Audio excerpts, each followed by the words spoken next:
하겠습니다. 위원장님, 그 의원님의 그 일방적인 얘기에 대해서 한 2분 정도 답변할 수 네. 있는 기회를 주십시오. 말씀하십시오. 예. 지금 굉장히 이때까지 지금 반복적으로 얘기된 부분인데 간단히 소명드리겠습니다. 지금 체포영장의 집행과 관련하여 형사소송법 110조, 111조가 적용되지 않는다는 것은 이 지금 법조인이라면 다 당연히 그렇게 해석하는 당연한 조항입니다. 그 당연한 조항을 체포영장의 확인적인 의미에서 기재하였고요. 저 공수처장은 그 체포영장의 집행에 있어서 형사소송법 110조, 111조가 적용되지 않는다는 것에 대해서 한 번도 그 해석을 달리하거나 뭐 의심한 적이 없습니다. 자, 그러면 55 경비단장의 그 지금 승인 그 공문을 그 체포영장 2차 체포영장의 집행일 하루 전에 왜 받았느냐? 지금 55 경비단장의 허가를 받은 건 경호처법에 의한 승낙을 받은 것이 아닙니다. 그 문구를 지금 의원님도 정확하게 보실 건데 군사기지법상에 우리는 승인을 한다 그런 취지입니다. 그래서 그 지금 2차 그 체포영장의 집행과 관련돼서 불상사를 막아야 된다는 그런 절박한 심정에서 55 경비단장은 체포영장의 집행에 대해서 방해하지 않는다는 의미를 확인하고 그렇게 된다면은 군인들이 반대를 하지 않기 때문에 유혈 사태를 방지할 수 있는데 큰 도움이 될 거라고 보았고 또 그런 부분들이 사실 이번 체포영장 집행에 도움이 되었다고 생각합니다.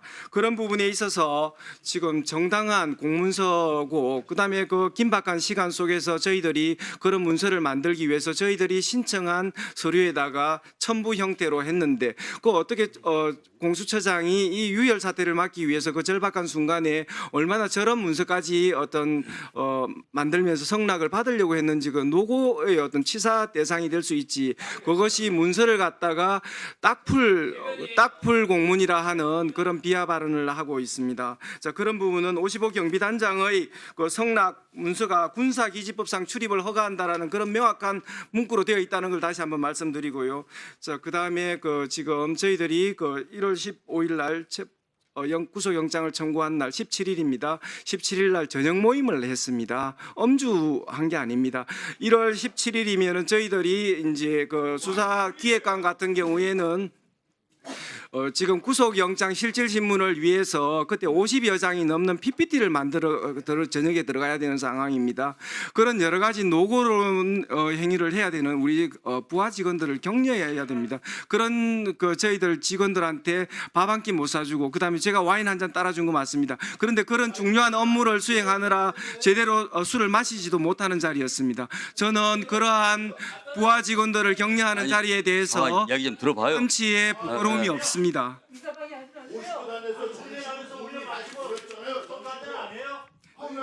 자, 2분에 걸쳐 가지고 제가 말씀드릴 수 있는 부분 말씀드렸습니다. 자, 조용하세요. 의원님 말씀하시죠. 예. 제가 말이 안 되는 부분을 말씀해 주세요. 예. 자, 아니 제가 법률적으로 설명드린 부분에 대해서 혹시 차장님, 소지가 있다면 알겠습니다. 말씀드리.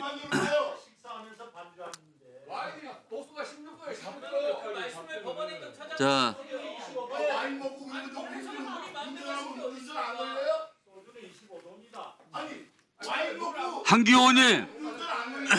한기호님, 청취를 해보겠습니까? 자, 국가가 누란 위기에 있을 때 공수처가 완결체가 아님에도 작은 조직으로서 정무적 판단으로 그 어려운 일을 극복한 것에 대해서 국민들이 찬사를 보내고 있습니다. 강한 신념과 의지를 가지고 말씀하십시오. 자, 충분히 말씀드렸습니다. 용인 의원 말씀해 주시죠.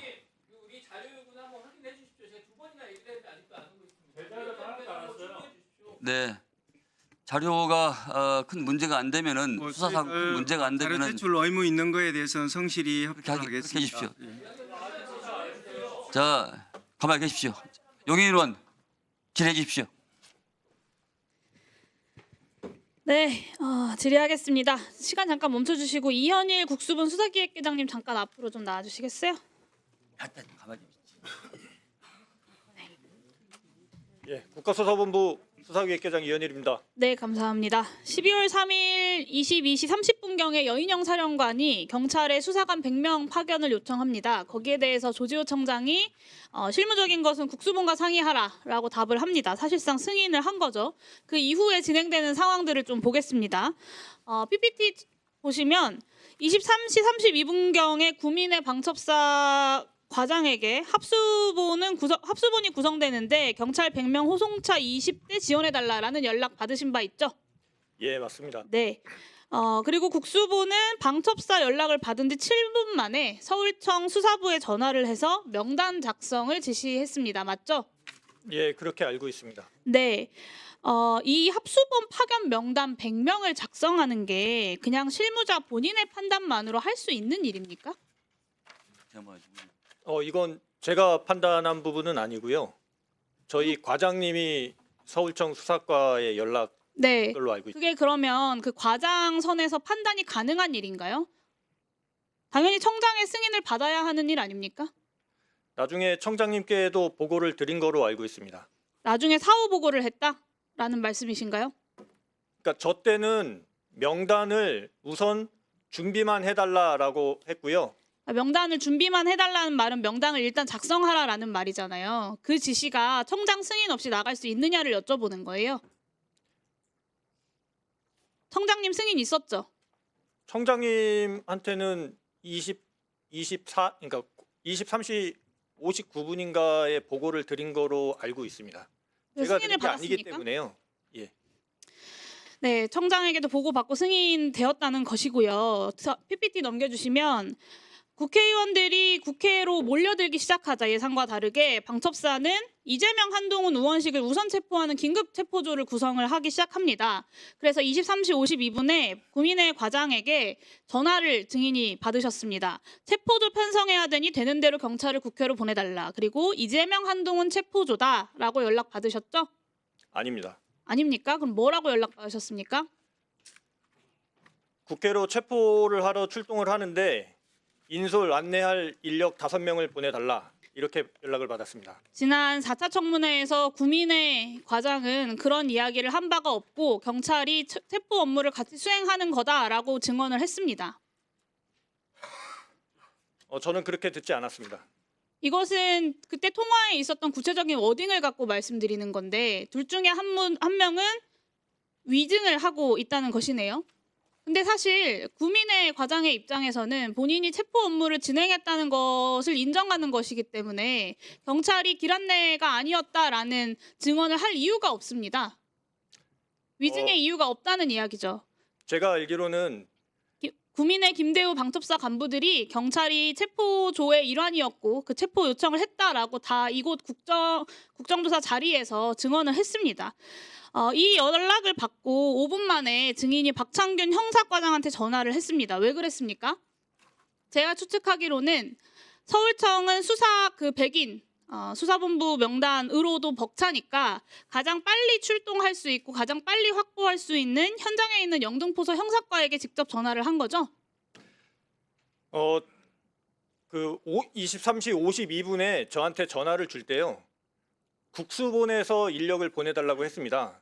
그래서 제가 국수본은 국회에서 한 20분 이상 떨어져 있고 야간에 근무하는 사람이 없다. 네, 그래서 가장 빨리 나갈 수 있는 영등포서 형사과에 전화를 하신 현장에 거잖아요. 있는 그러니까 저희 국수본에는 사람이 없기 때문에 현장에 있는 경찰관들을 보내줘도 되느냐라고 물어봤습니다. 그랬더니 구민의 중령이 뭔가 좀 찾아보는 것 같이 하더니만 그냥 경찰이면 됩니다라고 해서 제가 혹 그러면 집어서 그래서 박창균 형사과장한테 전화를 하신 거잖아요. 관할 경찰서로 네. 해도 되느냐라고 해서 증인이 연락을 했습니다. 네, 증인이 5분 만에 제가 물어본 이야기를 지금 굉장히 장황하게 설명을 하신 건데 간결하게 답변을 좀 해주시면 좋겠습니다. 5분 만에 형사과장한테 전화를 했고 전화한 지 15분 만에 명단이 방첩사로 전달이 됐어요. 그리고 명단이 전달된 지 4분 만에 체포조가 수소충전소로 출동을 했습니다.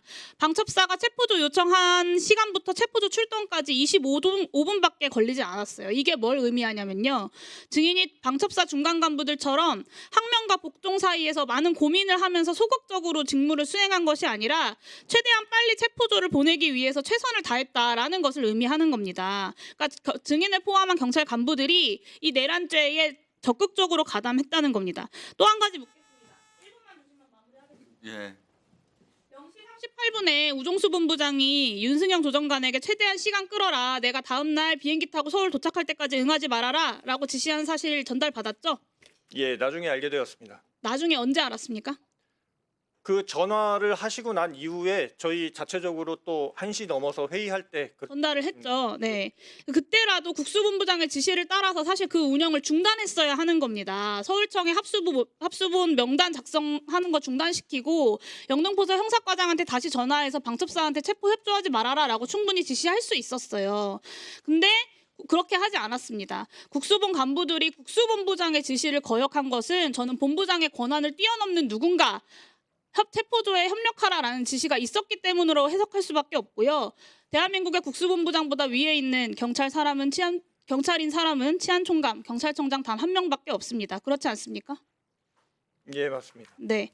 정리하면 방첩사의 합수본 긴급 체포조 요청에 경찰이 신속하고 정확하게 협력을 했고 특히 긴급 체포조 같은 경우는 25분 만에 현장 출동까지 했습니다.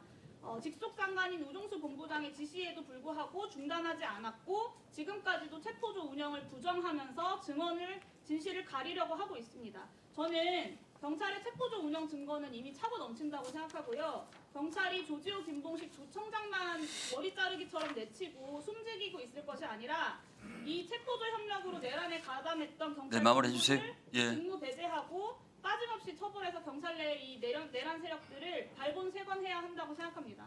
솔직하게 본인이 책임질 만큼 책임질 수 있도록 증언해 주시기를 요청드립니다. 이상입니다. 네. 말씀 예, 조금만 네. 말씀드려도 되겠습니까? 네, 하십시오. 그 아까 말씀 주셨듯이 저희가 그 방첩사한테 연락을 받고 한 20여 분 만에 명단을 줬다고 하셨는데 사실 그때 당시에 이미 저희는 방첩사한테 연락을 받기 전부터 영등포서 형사들이 국회 주변에서 그 대비를 하고 있었습니다. 그러니까 저희가 출동을 시킨 게 아니고 아니 예, 그러니까 답변 출동을 들어보십시오. 시킨 게 아니고 예. 현장에 원래부터 있던 사람들의 명단을 준 거고요.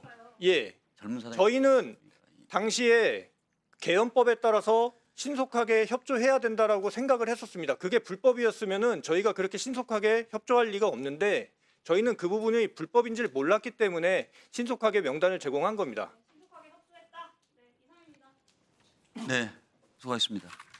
대장님이면은 뭐 총경이십니까? 아닙니다. 경정입니다. 네, 수고했습니다. 윤건영 의원님 질의해 주십시오. 네, 시간 멈춰주시고 경호 측 김대경 본부장님 발언석으로 나와주시기.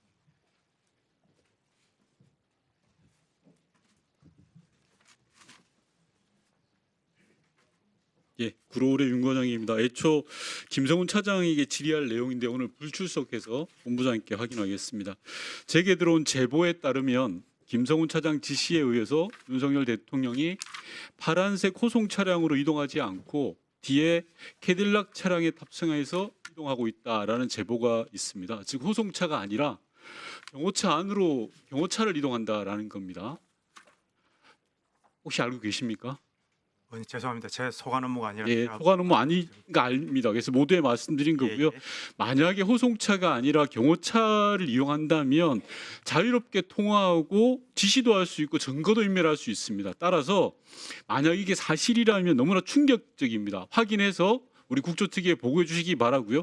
본부장님께 질의하겠습니다. 오전에 집무실 사우나 설치 관련해서 답변을 제대로 못 하셨어요. 그런데 관리본부가 알 수밖에 없습니다. 왜냐하면 관리본부 자산인 통신 장비가 설치되어 있기 때문입니다. 본부장님 답변하실 수 있겠습니까? 저희 시설 관련돼서는 보안 사항이라서 좀 답변 말씀드리면 못 하겠습니까? 예. 본부장님, 경호처가 예. 윤석열 대통령만 바라보다가 사병화되었다는 비난을 받았습니다. 국민을 바라보셔야 됩니다. 들어가십시오. 네. 시간 멈춰 주시고. 대검 차장님께 질의하겠습니다. 범죄 피해자를 검거했다라면 제일 먼저 하는 게 휴대폰 압수죠. 대략 그렇지 않습니까? 네, 보통은 그렇습니다. 예. 그러면 PPT 보시면 12월 8일 날 검찰이 김용현 전 장관 휴대폰을 압수했을 때 그건 깡통폰이었죠. 안에 내용이 거의 없는 유심 칩을 여러 번 바꿨던 폰 아닙니까? 위원님, 저희가 12월 8일일 때는 네. 비아폰이라는 걸 아니 그 제가 묻는 말에 답변하시면 알지도 그러니까요. 못했을 때입니다. 김용현 전 장관이 들고 왔던 핸드폰은 소위 말하는 깡통폰이었던 거지 않습니까? 제 묻는 말에 그러니까 본인이 휴대하고 있는 휴대폰을 저희가 압수한 걸로 알고 있습니다. 예, 그 이후에 비아폰이 논란이 되고 있고 비아폰이 비상계엄의 블랙박스라는 게 확인되고 있고 오늘 경호처에서 김용현의 비아폰이 봉인되어서 경호처에 보관하고 있다. 그러면 검찰은 어떻게 해야 됩니까? 그 비아폰을 확보해야죠. 맞습니까? 아닙니까? 제가 이제 정확하게 누구 비아폰이 압수됐는지 기억을 못하지만 상당 부분 김용현의 비아폰이 비아폰이 지금 압수도 잠시만요. 김용현 네. 전 장관의 비아폰이 경호처에 있다고 오전에 진술이 나왔잖아요. 앞서 진술 못 들었습니까? 경호처 담당 경호관 이야기했잖아요. 저는 그 제 것만 챙기지 뭐 남의 거. 자, 그럼 다시 확인할게요. 남의 질문도 좀 들어보십시오. 왜냐하면 다 관련돼 있으니까요. 김용현 전 장관이 사용하던 비아폰이 12월 12일 또는 13일에 경호처로 반납됐다는 겁니다. 지금 밀봉돼 봉인돼 있어서 경호처가 가지고 있다는 겁니다. 이거 확보해야 되겠죠? 검토해 보겠습니다. 검토하는 게 아니라 당장 확보해야죠. 지금 2달이 넘어가잖아요. 아니 본인 이란의 주요 종사자의 핸드폰이 지금 어떻게 사라질지도 모르는 상황이면 누구보다도 먼저 나서서 확보해야 되는 거 아닙니까? 다음 PPT 봐주십시오. 앞서 몇몇 의원님 질의하셨는데요. 김성훈 차장의 1차 구속영장 때는 당연히 비아폰 기록 삭제 내용이 없었습니다. 그런데 2차에는 저렇게 들어가 있는 거 아시죠? 직권남용으로 해서 비아폰 기록 삭제라는 부분 기억 확인하십니까 이거? 경찰의 구속영장 2차 구속영장에는 예. 그렇죠? 예. 자 그러면 제가 여쭤볼게요. 그러니까 1차 영장에는 체포영장 방해만 돼 있었고요. 예, 맞습니다. 2차 2차에 영장에는, 아마 비아폰 기록 삭제에 대한 부당 지시가 들어가 있었을 겁니다. 직권남용으로 맞죠? 2차에 들어 있습니다. 예, 2차에 들어가 있는데 제가 여쭤볼게요. 예. 구속영장을 청구하는 가장 큰 이유가 증거인멸을 막는 거 아닙니까? 본인에 대한 범죄 사실의 증거인멸 막는 겁니다. 그러니까요. 예. 본인에 대한 증거인멸. 아니, 그런데 본인의 범죄에 대한 증거인멸입니다. 예, 맞습니다. 그러면 지금 김성훈 차장한테 우리가 내란죄를 적용하는 게 맞습니까? 아니잖아요. 그죠? 지금 대검 차장님 말씀은 내란죄를 해야 되기 때문에 직권남용이 안 된다. 아니면 별도의 영장 내용을 기재하라 이런 건데 그건 말이 안 됩니다. 다음 PPT 보시면요. 구속영장 청구위원은 증거인멸 우려가 핵심입니다. 아니 제가 다시 또 여쭤볼게요. 차장님. 3번이나 구속영장이 기각된 사례가 흔합니까? 검찰로부터 기각된 사례가? 그 사례가 흔한지만 말씀해 주십시오. 경찰에서 저렇게 3번 영장하는 것도 굉장히 흔한 그러니까요. 건 아닙니다. 계속 기각을 하니까 영장을 청구하겠죠. 기각한 사례가 흔치 않죠. 그러니까 저희가 않잖아요. 예, 그럼 또 하나 여쭤볼게요. 김성훈 차장이 구속에 이르는 범죄가 아니라고 지금 대검 차장님 생각하십니까?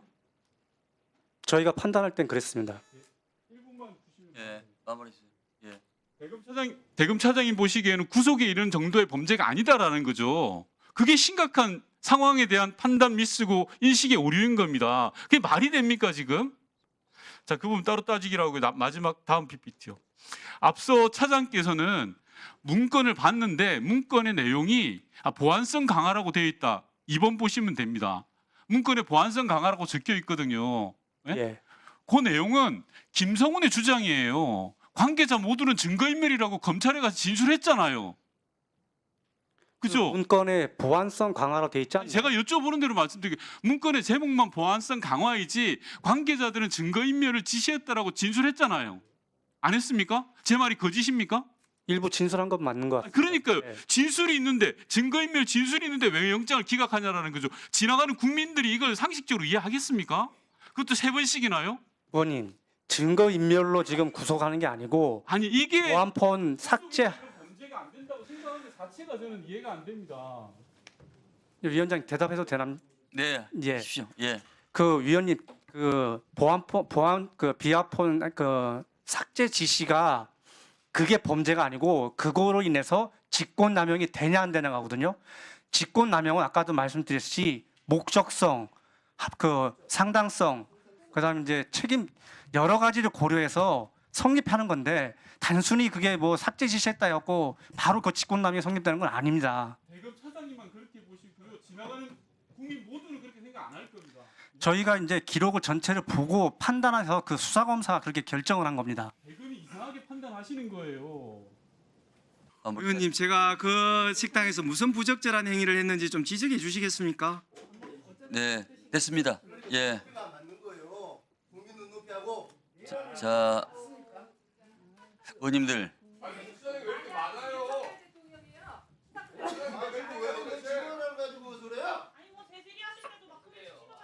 자, 의원님들.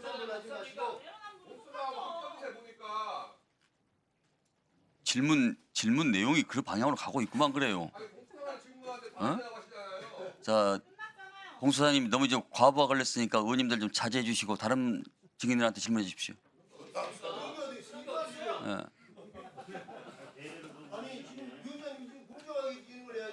아니 지금 우리 야당 의원들한테 얘기를 하고 있잖아요. 지금 하루 종일 지금 답변하시니까. 지금까지 처음 나왔습니다. 처음. 그러니까 많죠 당연히. 아니 임 의원님 뭘 그걸 가지고 그러세요 그렇게? 어? 그렇게 원했는데 사과를 했잖아요. 그래서 질문이 좀 많은 걸 가지고 뭘 그렇게 하겠어요? 아니 하루 종일 지금 답변하시니까 당신도 시작하겠습니다. 그렇게 안타까우세요? 저희 이진동 대검 차장님 질의하겠습니다. 네. 자 추배 의원. 아따 참. 다시 시작해 주세요. 이진동 대검 차장님 예. 시작하겠습니다. 네, 윤석열 내란의 그 장기적인 목표는 부정선거를 핑계로 국회를 해산하고 장기 집권을 획책한 것으로 보입니다. 그러나 해피일이면 왜 12월 3일이냐라는 것은 12월 3일자 내란을 촉발시킨 것이 바로 명태균 수사라는 것을 제가 오전에 질의를 했는데요. 이어서 하겠습니다. PPT 한번 보시죠. 이것은 명태균 수사 보고서인데요. 보고서의 발신란을 보시면 창원지검 수사과장 검찰 수사 서기관으로 돼 있고요. 이것을 검사장한테 수신처로 해서 보내고 있습니다. 자, 윤석열과 그 배우자 김건희 그리고 여당 정치인이 연루된 대형 사건입니다. 살아있는 최고 권력의 심장부와 관련된 사건을 검사도 아닌 수사관에게 배당했습니다. 그리고 10월 8일자로 그 수사관은 명태균이 혐의가 없다라는 웃기는 보고서를 보냈습니다. 이게 상식적으로 납득이 안 되죠. 보시더라도 얼마나 납득이 안 되냐 하면 명태균 사건 주요 일지를 한번 보시겠습니다. 10월 8일 회미협점 의견 송치 전, 한 달 전이죠. 바로 대형 사건임을 이미 감지를 하는 보도가 있었어요. 10월 21일 그러니까 한 열흘 좀 지나서 강혜경 씨 제보가 언론을 탑니다. 김건희가 김영선 공천 주고 명태균의 생계를 책임지게 했다라는 증언이 나오고요. 또 10월 31일 더불어민주당에서 윤석열의 직접 개입한 육성을 공개합니다. 그 김영선이 공천 좀 해줘라 했다. 그래서 당에서 말이 많다 하는 그 유명한 녹취인 것이죠. 이것만 보더라도 저 수사관의 무혐의 결정이 얼마나 황당한지 금방 드러나 버린 겁니다. 조롱한 거죠, 법치를. 자, 그리고 제가 법무부 장관 시절에 윤석열 검찰총장을 감찰하고 징계 청구했을 때 주로는 특징이 있습니다. 공소시효 지나가기를 획책하면서 이 수사권이 없는 인권감독관실 조사권밖에 없는 데를 장모 사건도 보내서 사건을 매장하는 버릇이 있더라고요. 이것도 마찬가지입니다.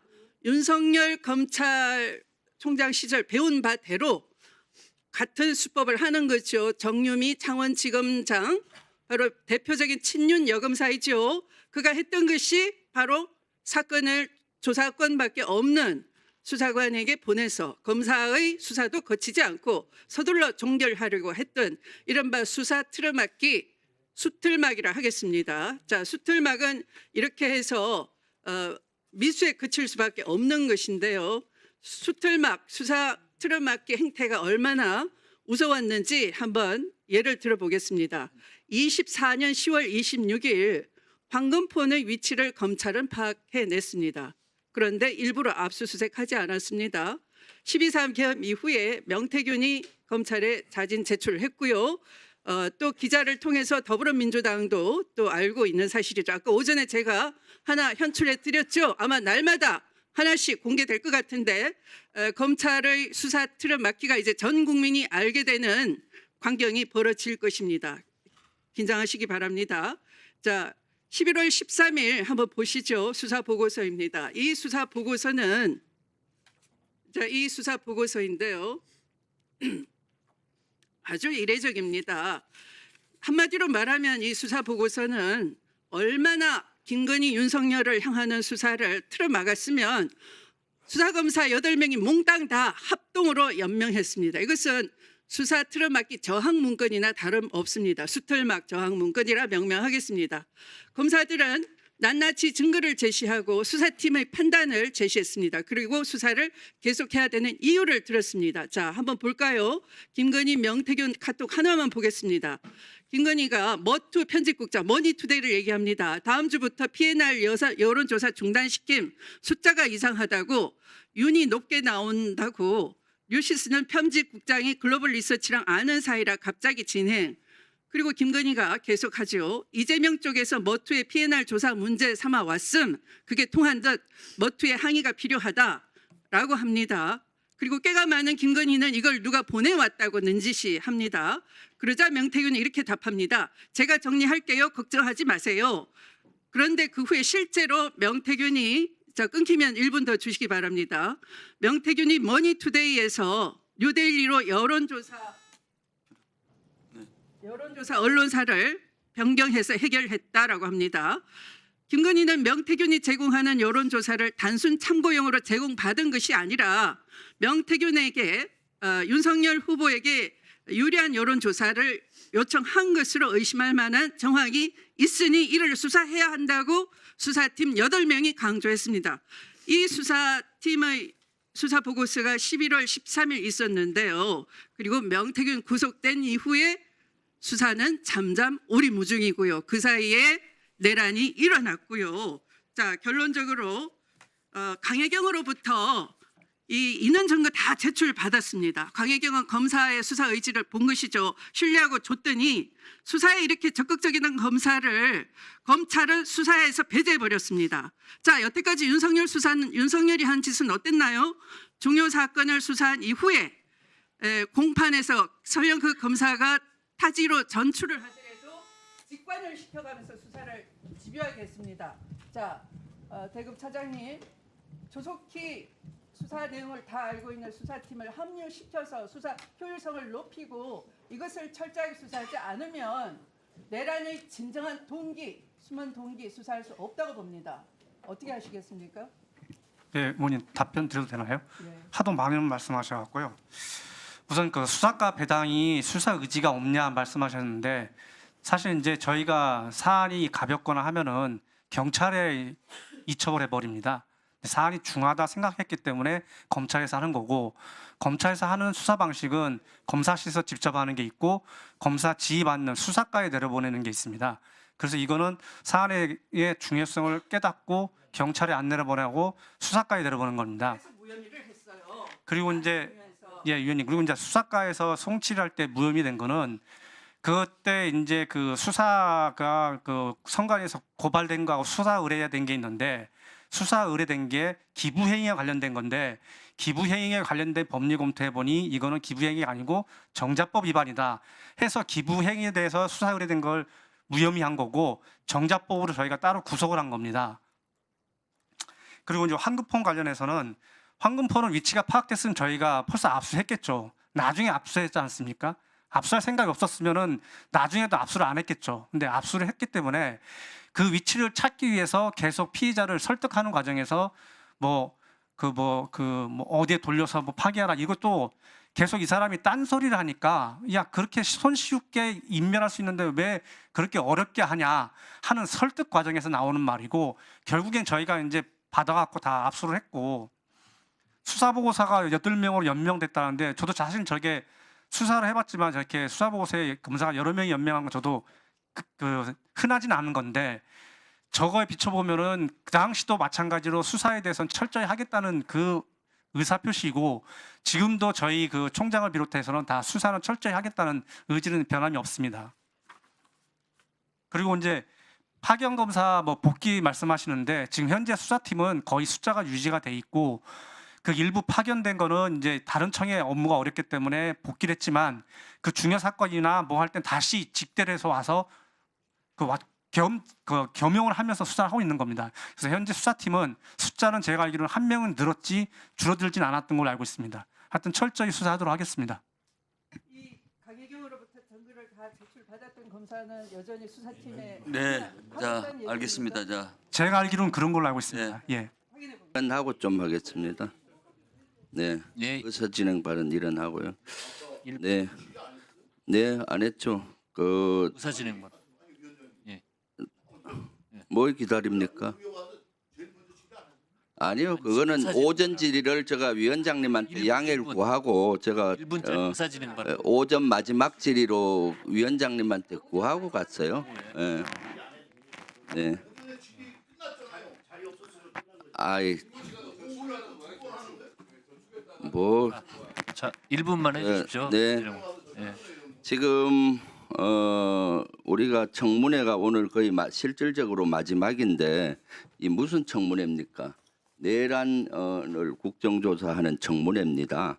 그럼 내란에 대해서 진상조사를 하는 것이 가장 중요한데 지금 국민의힘 우리 위원님들은 내란 수계 윤석열의 변호인처럼 얘기하고 있어요. 변호인을 자청하고 있지 않습니까? 여기가 공수처장 청문회입니까? 사실은 내란에 대한 진상조사가 중요한데 내란을 조사했던 공수처장한테 덮어씌우고 있어요. 실제 그런 거는 적절하지 않고요. 올 마지막 날 국민의 눈높이로 보면은 내란에 대한 정확한 진상조사를 원합니다. 그러니까 그런 모습을 우리 국민의 대표로서 보여줬으면 좋겠다는 말을 전제로 하고 질의하겠습니다. 올 사실 그 안보실장한테 질의하려 했는데 다 가버렸네요. 안보실장도.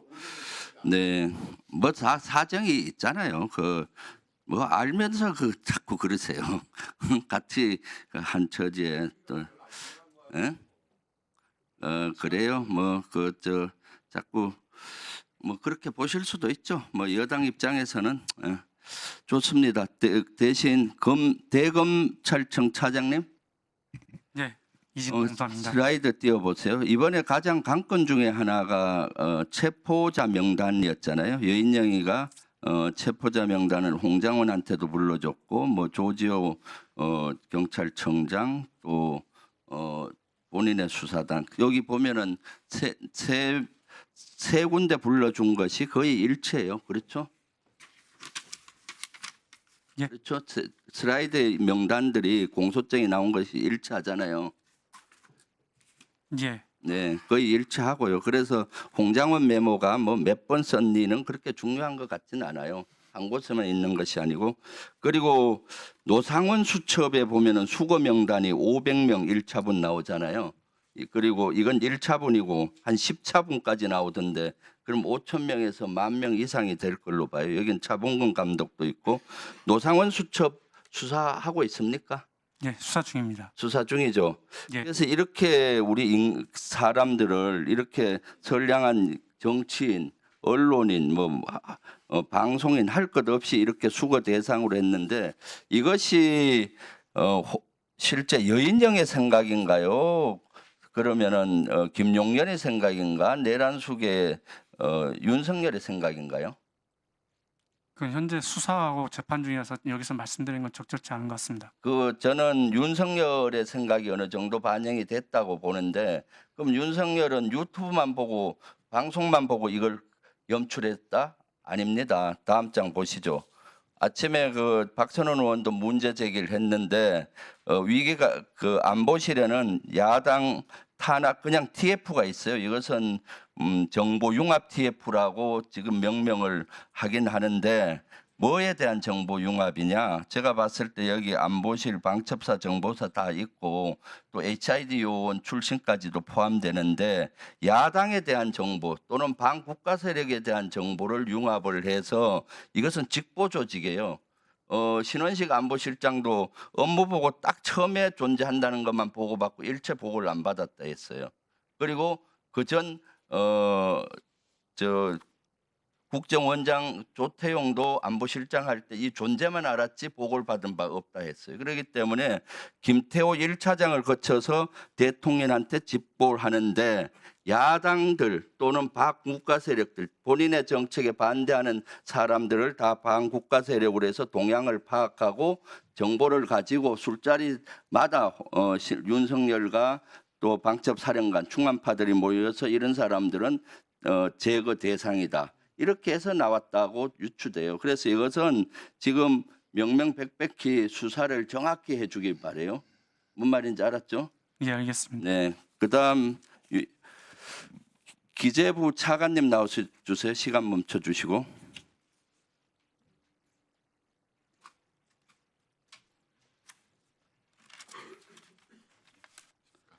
(12월 3일) 날 그 기재부에서 국정원에 예비비를 배당을 했잖아요. 12월 3일 날. 그럼 제가 잘 알지 못. 사이버 안보 위협 대응 자금으로 예비비를 배당을 했어요. 예, 이건 누구 소관입니까? 예산실 소관입니다. 예산실은 차관보 밑에 안 있습니까? 아니, 예산실장 밑에 있습니다. 예산실장 밑에 있어요. 그 여기는 12월 3일 날 왜 예비비를 편성했을까요? 제가 잘 모르겠습니다. 사실 내단을 해서 하려면 돈이 필요하니까 국정원에서 요구를 했던가 아니면 윤석열이가 지시했던가 해서 예비비를 이날 배당을 했고 찾아갔습니까 이거? 잘 모르겠습니다. 잘 몰라요? 이거 아는 사람 누구 없나요 여기? 나오세요. 네. 예. 직제부 국국과장입니다. 국고과장이 이거 담당하나요? 예, 저는 그 이제 자금 배정을 담당합니다. 그래서 네. 12월 3일 날 뭐 예비비 네. 뭐 국무회의에서 결정이 된 거는 지금 알고 있고요. 네. 그리고 실질적으로 이제 그 자금 배정은 12월 13일 집행이 된 걸로 알고 있습니다. 집행은 예. 12월 3일 날 배정이 됐잖아요. 왜 그 예비비가 국정원에 배정이 되죠? 국정원은 특할비도 많은데 그건 저희가 잘 모르겠습니다. 12월 3일 날 왜 됐다고 봐요? 그건 잘 모릅니다. 금액은 얼마입니까? 그거는 이제 13일 날 나간 금액은 있는데 이게 뭐 1급 비밀이라고 합니다. 네? 1급 비밀이라고 합니다. 예비비가 뭐 1급 비밀이요? 특할비는 1급 비밀일 수 있지만은 예비비가 1급 비밀이라고 알고 있습니다. 예. 예비비가 1급 아니 비밀? 국정원에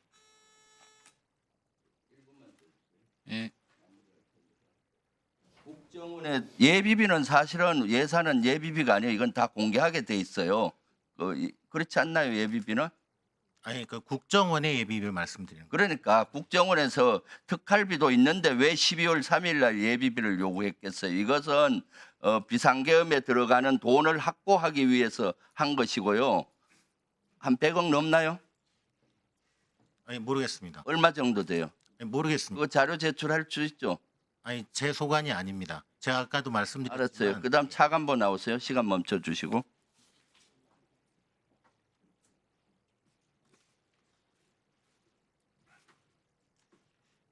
그 예비비는 비상계엄을 위한 예비비 확보로 보여지고 그때 01시 30분에 문건을 기재부 장관을 다시 리마인드 시켰다 했잖아요. 한 1시 50분 정도. 1시 50분에 네. 어떤 식으로 얘기를 했습니까? 리마인드를. 혹시 아까 저한테 맡기신 거를 다시 어떻게 할까요? 하고 제가 다시 드렸습니다. 펴서 드렸죠? 예, 이렇게 펴서 드렸습니다. 네. 펴서 드렸는데 그 뭐라고 그런 앞에 보시더니 이미 우리는 비상계엄에 대해서는 어떤 협력도 하지 않기로 거부했었고 또 비상계엄도 지금 국회에서 해제 의결이 됐기 때문에 따를 필요가 없다. 무시하라 이렇게 말씀하셨습니다. 최상국 부총리는 그 쪽지 문건을 보질 않았다 그랬어요. 한 이틀 동안. 그렇지 않습니다. 제 기억으로는 최상국 부총리의 얘기는 거짓말이다. 이렇게 생각 펴서 보고 주는데 그 몇 줄 윗부분 어느 정도 보셨다고 말씀하신 거 제가 알고 있습니다. 본회의 질의 때도 그렇게 말씀하셨습니다. 처음에는 부인을 하다가 나중에 계속 말이 근데 일관되게 본회의장이든 기재위에서 얼핏 윗부분에 대해서 내용을 어느 정도 인지를 했다고 말씀하셨습니다. 그래서 우리 차관보는 그다음 어떻게 했나요? 그리고는 다시 돌려받아 가지고 제 가방에 계속 보관을 하고 있었습니다. 그리고 거기에 따른 후속 조치 뭘 했나요?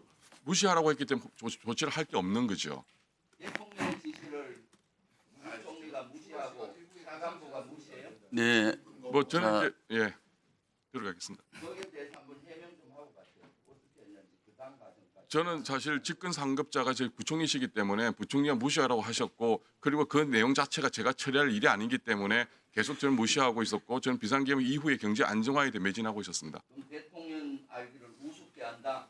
부총리와 차관보 그렇게 이해되나요? 다시 한 번 말씀드리지만 기재부는 비상계엄에 대해서는 반대 입장을 취했었고 그건 명백하게 다 국회에서 말씀드린 게 있습니다.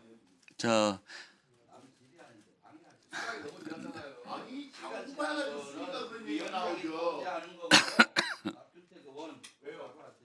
자, 알겠습니다. 네, 부승찬 의원님 질의해 주십시오. 금융위원장님 좀 앞으로 나오시죠.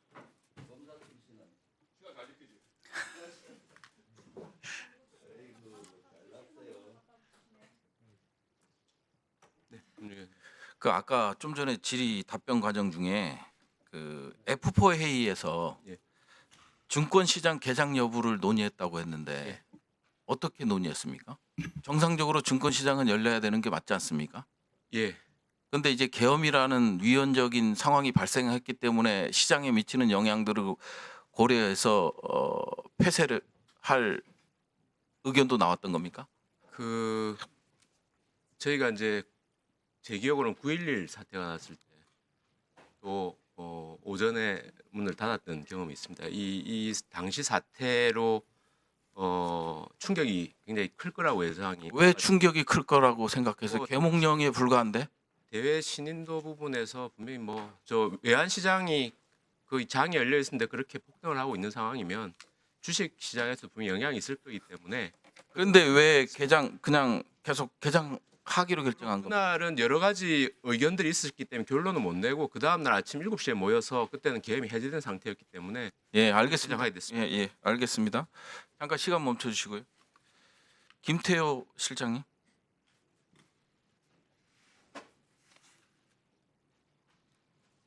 네. 2023년 8월 3일을 기억하는가 모르겠어요. 8월 2일. 잘 모르겠습니다.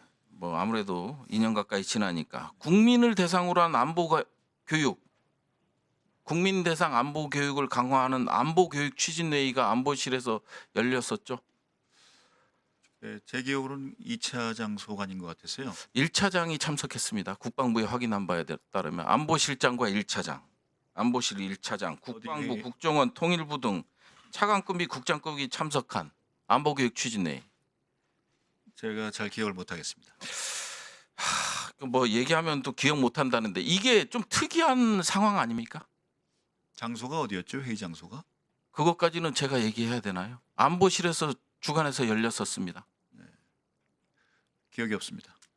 그러니까 이게 국민들을 대상으로 안보 교육하는 거는 권위주의 시대나 가능한 거 아니에요? 이게 국민들을 대상으로 해서 안보 교육을 추진하겠다. 그리고 국방부 교육자 교재를 활용하겠다. 이게 국방부 문건으로도 확인된 사안입니다. 좀 특이한데 기억을 못 하신다는 게 좀 이해가 안 돼요. 다시 확인해 보시죠. 1차장 소관 일이 아닙니다.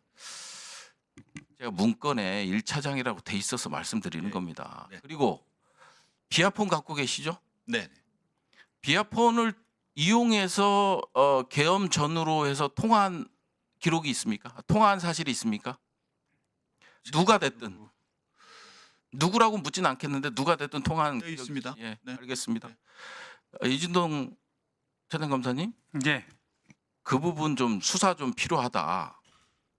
지금 비아폰과 관련돼서요, 정말 민감하거든요. 비아폰과 관련돼서 예.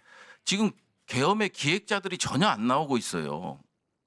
자, 제가 말씀드리고 싶은 게 뭐냐면 아까도 이제 김병주 의원이 14명 체포 명단, 체포 대상 얘기를 했잖아요. 예. 근데 이제 공소장에 보면 김웅현, 여인영을 거쳐서 홍장원 1차장에게 갔다고까지만 돼 있거든요. 예. 이게 누가 작성했는지 아직까지 밝혀지지 않고 있어요. 수사 중이죠. 예. 수사 중인 거고. 그다음에 포고령 작성과 관련돼서 여쭤볼게요. 지금 포고령 작성과 관련돼서 언제 작성된지 특정이 안 됐죠? 제 기억으로는 그런 것 같습니다. 예, 공소장에 보면 기억 못 하실 건데 2024년 11월 24일부터 12월 1일 사이에 작성됐다고 나옵니다. 계엄 선포문, 예. 대국민 담화문, 포고령 초안을 김용현이 작성한 것 같다. 근데 군사보좌관이나 수행부관 같은 경우는 이 부분에 대해서는 비번, 화면 보호기 비번도 모르고 한 번도 작업하는 걸 본 적이 없다고 하거든요. 예. 그러면 새로운 인물이 있는 거 아니겠습니까? 이거를 전부 혼자서 국방부 장관 혼자서 작성한다는 게 이해가 되십니까? 검찰총장이 예를 들어서 검찰총장이 다 작성해서 차장검사도 모르게 뭐 이런 것들이 이루어집니까? 그런 부분에 대해서 지금 수사가 진행 중입니까? 아직 수사가 끝난 건 아닙니다. 지금 계속 수사 중입니다. 예, 알겠습니다. 잠깐 시간 멈춰주세요. 인성환 중인 좀 잠깐 나와주세요. 없나요? 2차장? 갔나요? 김주현 중인? 이사 가는데? 잠깐. 합의 안 했어. 원래 2차장은 아니 안 나. 합의한 바 없어요. 그러니까 2차장 어디 갔어?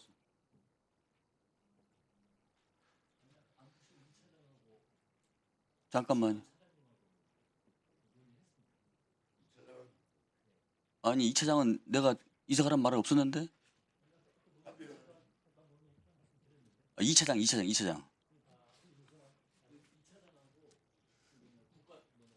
자, 알겠습니다. 일단 먼저 하십시오. 예.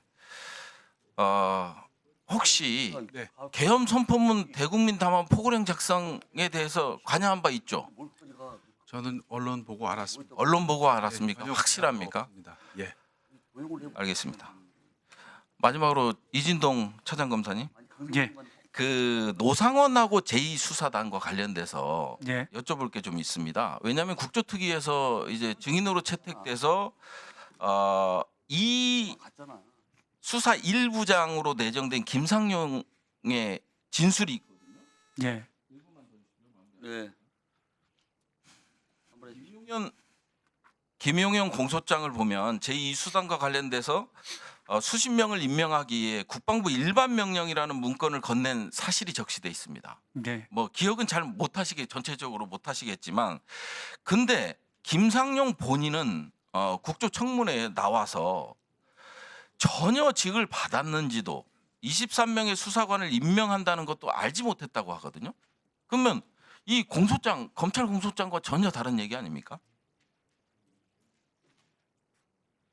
그래서 지금 공소장에 나와 있는 거하고 예. 물론 국조청문회에서 나와서 하는 얘기들, 김용현이 한글로 작업했다는데 80년대 후반에 그 운용됐던 도스 그 프로그램을 얘기하고 그걸로 작성했다고 하고 이런 것들이 공소장 내용과 전혀 좀 다른 불일치하는 것들이 있거든요. 예. 그러다 보니까 이제 공소장 내용에 신뢰를 할 수 없는 부분들이 있습니다. 예. 이런 부분들은 알겠습니다. 예. 좀 하겠습니다. 잠시만 멈춰주시고요. 우리 임정주 경비국장님 잠시만 나와주시겠어요?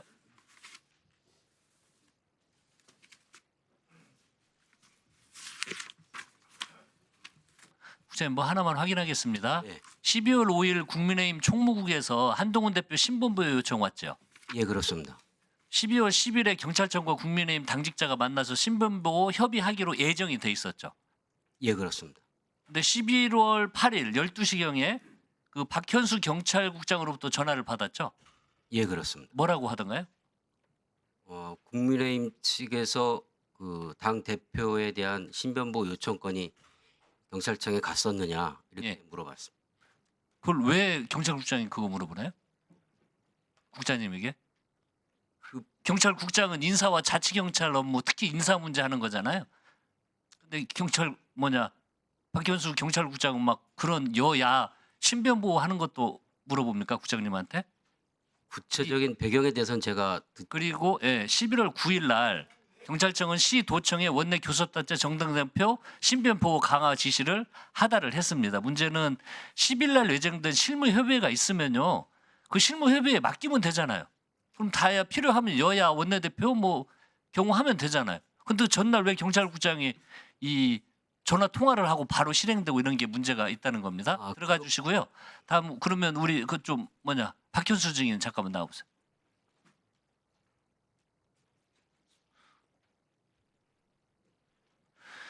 이 우리 박현수 증인은 저번에 행안위에 와서도 인사와 자치경찰 지원 업무라고 하는데 이 굉장히 발이 넓어요. 경찰 내에서.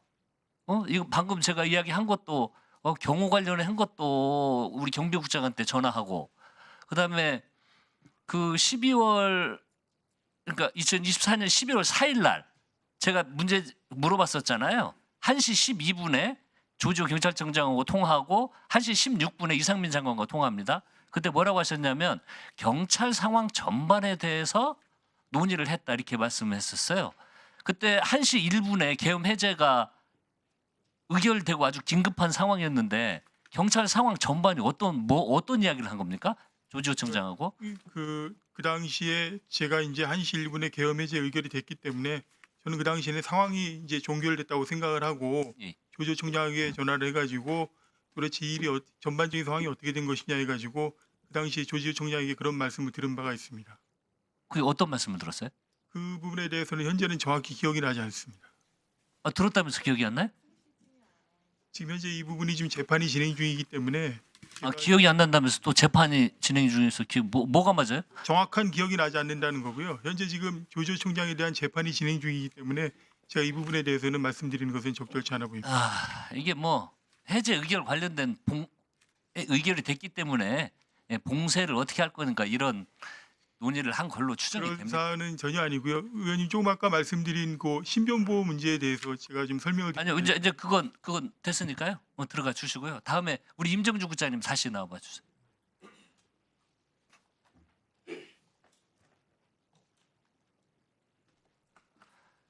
그 다시 하루만 앞으로 와 보겠습니다. 12월 3일입니다. 예. 박현수 직무대리와 그 두 차례 통화했죠. 예 그렇습니다. 11월 11시 7분경에 첫 번째 통화했고요. 그때 뭐라고 했냐면 박현수 국장이 계엄시 경찰 임무를 묻고 경비국장은 상황 파악이 필요하다고 답을 했습니다라고 그렇게 답했습니다. 그리고 두 번째 통화는 약 30분 뒤에 통화를 합니다. 11시 35분경에 이루어졌죠. 통화 내역은 없고 온 것으로 기억됩니다. 해당 통화 내용 기억이 없다고 그때 답변을 그렇습니다. 하셨어요? 그 내용은 전화 온 자체가 기억에 없었습니다. 아직도 기억이 안 납니까? 예.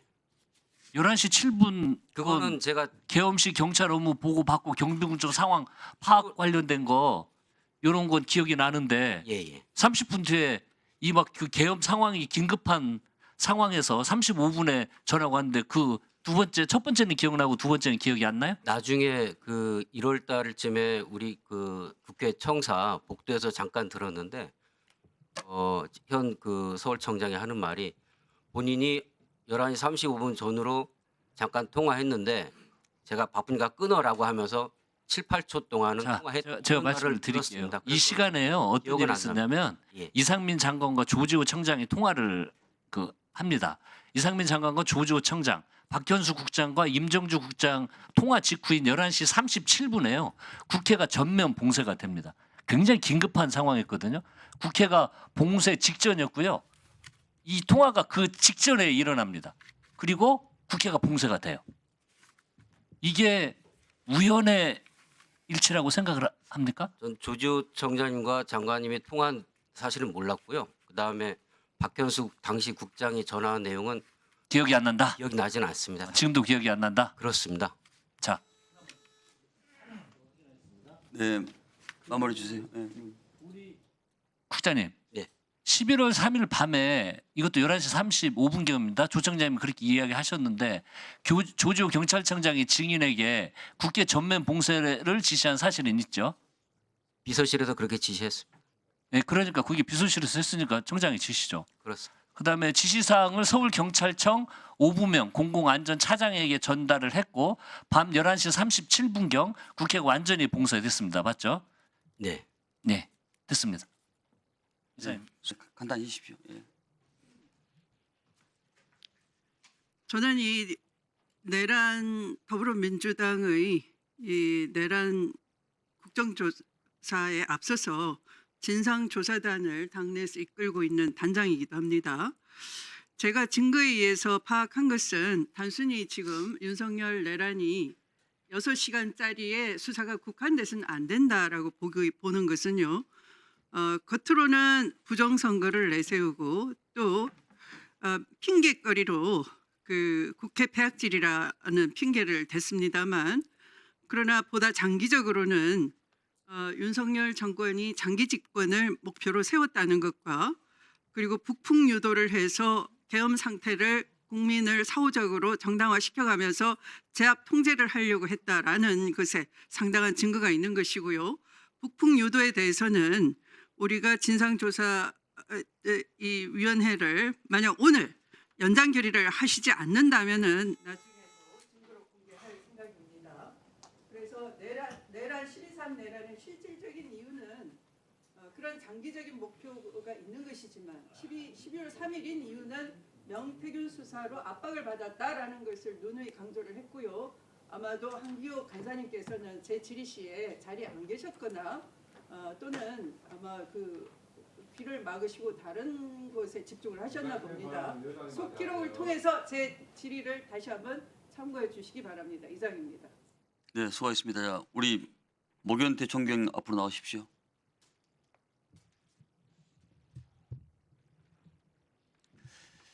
네, 우리 목 총경께서는 1월 15일 날 기간 보고 당시에 본인은 국가 중요 시설인 국회를 보호를 했고 또 국회의장이 국회의 입장을 위해서 4번이나 찾았다라고 진술하셨네요. 헌재와 수사기관에서요. 맞습니까? 예.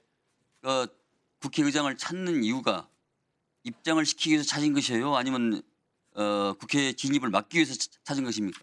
입장을 시켜드리기 위해서 찾았습니다. 그러면은 그 시간이 몇 시였습니까?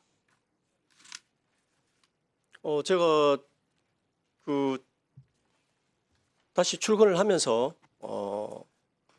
전화로 그런 내용을 의장님께서 곧 들어오실 것이라는 내용을 들었고 그런 내용을 듣고 그 의장님의 만약에 그런 얘기가 다 전파됐으면은 국회의장이 월장을 해서 국회로 경내로 진입하지는 않았을 거 아닙니까? 제가 결과적으로 월장을 해서 경내로 진입을 했잖아요. 예, 그런 부분은 뭐 안타깝습니다만 제가 이제 찾았습니다만은 위치 확인이 되질 않았습니다. 본 의원이 국회를 들어오려고 할 때가 약 11시 한 25분경이었는데 그때는 밖에서만 막았는데 제 시도 올 때 약 40분, 45분 어간이었는데 그때는 안과 밖이 다 이렇게 경찰이 막고 있었습니다. 알고 계신가요? 예, 예. 자, PPT를 좀 띄워주시기 바랍니다. 12월 3일 날 계엄 당시 12월 4일이죠 이제 00시 17분경에 국회 병력의 그 배치들 한번 봐보십시오. 배치들 보면은 이 국회의원 출입을 재통제를 했고 또 이원적 불법 계엄이 절정에 치닫던 그런 때인데 우리 총경께서의 그 왼쪽 상단에 보시면은 현장 지휘 책임자가 영등포 소장이 경내 밖에서 했고 경내 안에서는 우리 목총경이죠. 목총경께서 지금 경내 안에서는 하셨단 말이에요. 이걸 보면은 현장 지휘자로서의 그 적혀 있는데 이 내용에 대해서는 어떻게 설명하실 겁니까? 국회 경비대 그 관내는 안쪽 부분은 언제든지 제가 현장 책임자입니다. 그러니까 이 내용을 보면은 저 요도를 보면은 우리 총경께서 적극적으로 의장을 비롯한 개별 의원들의 국회 출입을 막은 거라고 보지 않겠습니까? 저 써 있잖아요. 국회 경비대장이 현장 지휘 책임자다. 그것만으로 그런 그 태도를 취했다는 것은 맞지 않고요. 저는 언제든지 국회를 책임지는 책임자로 아마 명명한 것 같습니다. 그것은 매우 궁색한 답변 같고요. 저 요도를 제가 입수를 하면서 우리 총경께서 적극적으로 의원들 진입을 막았다는 거예요. 근데 지금 정반대로 지금 대답하고 계시잖아요.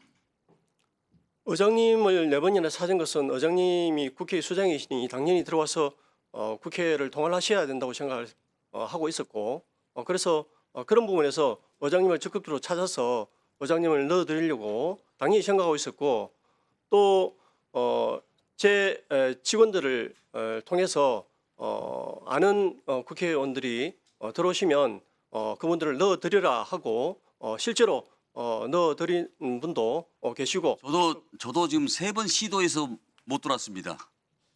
실제로 제가 3번 시도해서 못 들어왔는데 직원들 시켜서 국회 사무처 직원분들이나 의원들을 들어보낸 분들이 실제로 계십니다.